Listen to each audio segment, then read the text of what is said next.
Hi, my friends. Today I want to present you a new story. Enjoy watching it. It was a Wednesday when Mom called. Her voice was clipped, rehearsed, as if she'd said the line 100 times in her head before dialing. Aubrey, it's just too chaotic this year. Let's skip you coming for your father's birthday. I blinked at the kitchen clock. Skip it. We're not really celebrating anyway, she added quickly. Maybe next year. I hesitated. The kids already. I've got to run, she cut in. Love you. And the line went dead. That night my daughter taped glitter letters onto a paper crown that read King Grandpa. My son stuffed a gift bag with the leather wallet he'd picked out weeks ago. Their little faces were lit with excitement, and I forced myself to smile. They didn't know we weren't invited. Not really. 2 days later, I was scrolling through Facebook when the video hit me like a gut punch. It autoplayed, no warning. My father at the head of the table, cake ablaze with candles. Laughter, clinking glasses, my sister Riley seated beside him grinning. Her ex, the one who used to make Mom cry, was there too. He drank whiskey and ate heartily. Even the kid from next door, the one banned for denting Dad's car with a basketball. And the table, our family table, dressed with the gold-rimmed plates and best linens. Everyone, except us. I stared, heart hammering. My daughter peeked at the screen and asked, "Is that Grandma's lemon cake?" I swallowed. "Yeah, sweetie." "Why aren't we there?" I couldn't answer. Instead, I opened the closet, pulled out every gift we had wrapped. One by one, I peeled back the paper. The wallet, the slippers, an expensive, luxurious terracloth bathrobe, the latest iPhone model. I laid it all out, snapped a photo, and sent it to the family group chat. Text: "The gifts never reached the birthday boy. I'm returning everything to the store today." An hour later, fists pounded on my door. "You out of your damn mind? These are gifts for me." Dad roared as I opened door. "You invited everyone but us," I said evenly. He stepped inside, nostrils flaring. "We needed quiet. Riley's visiting. It's complicated." "No," I said. "It's cruel." He turned and left without another word. And something inside me cracked. Not from the betrayal, but from how easily they did it. I thought the silence would last longer, that they'd ignore me for weeks, maybe months. But just 3 days after I returned the gifts, the texts started coming. First from Dad, "Can we talk?" Then from Mom, "Your sister's going through something. We need to talk." They didn't ask how the kids were, didn't mention the dinner, the video, or the pain. Just requests. And when Riley texted me, I knew something was off. "Hey, can we clear the air?" I stared at it for a long time. No apology, no explanation. Just that. I didn't respond.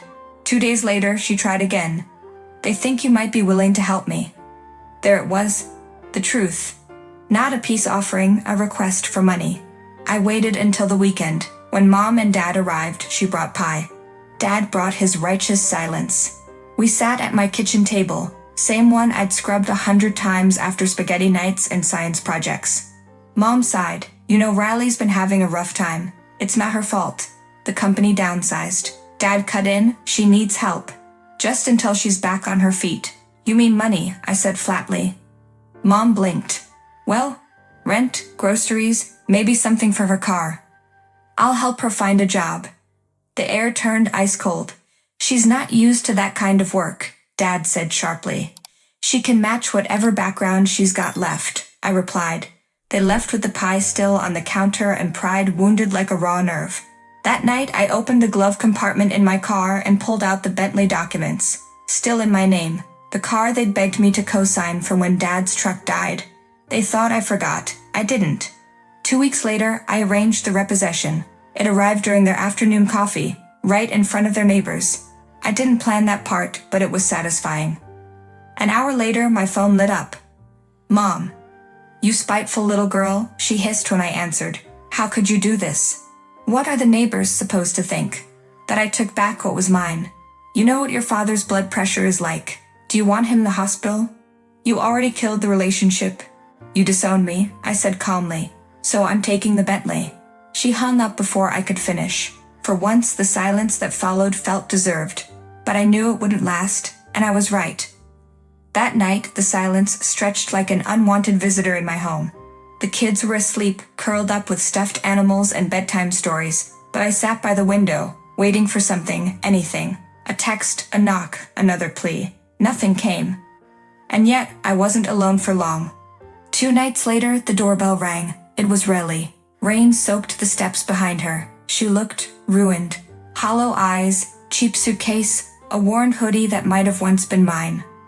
"I didn't know they didn't invite you," she said softly. "Not until after." "You stayed," I replied. I had nowhere else to go.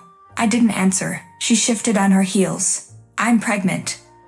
The words sucked the air from the porch. I didn't know where else to go," she whispered. "They won't talk to me. After you took the Bentley, they say I'm the reason you snapped." A long silence stretched between us. Then I stepped aside. "You can stay in the guest room," I said. "But this time you start from zero.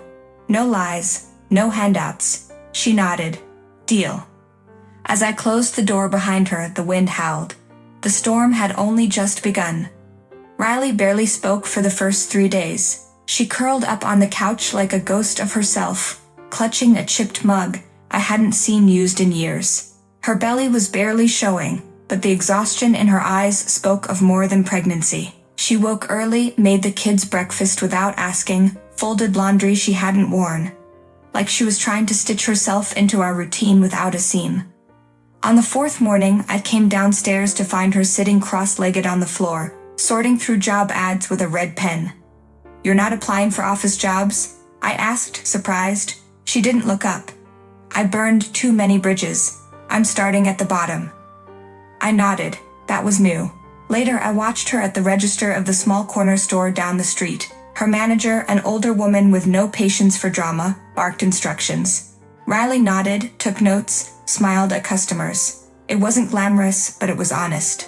That night, I found her crying quietly in the laundry room, surrounded by fabric softener and the hum of the dryer. "They told Aunt June I manipulated you," she whispered. "Said you took the car to punish them and cut them off because you've always hated us." I leaned on the doorframe. "They're rewriting the story." She sniffed. "I used to help them do that."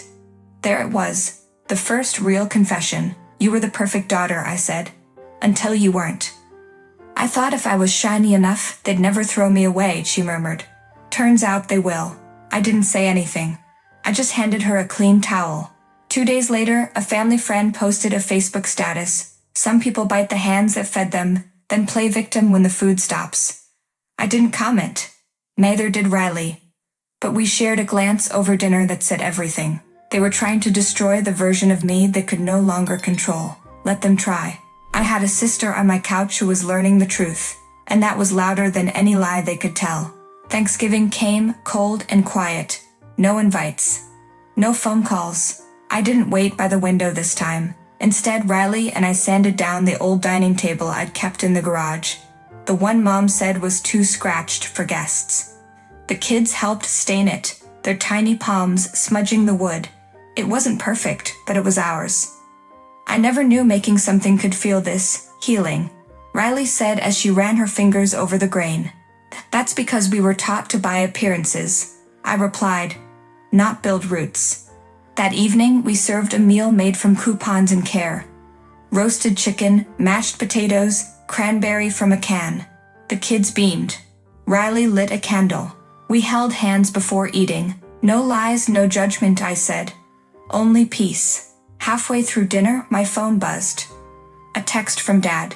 "You'll regret walking away from family." I stared at it, then pressed delete. Across the table, Riley raised her glass of sparkling cider. "To the family we choose." I clinked mine against hers. And in that flickering warmth, mismatched plates, laughter echoing in a house no longer heavy with silence, I knew we'd built something stronger than they ever gave us. We had built a home. Friends, what do you think of this story? Write your opinion in the comments. Would you like more stories? Don't forget to subscribe and hit the bell button so you don't miss any videos. See you tomorrow.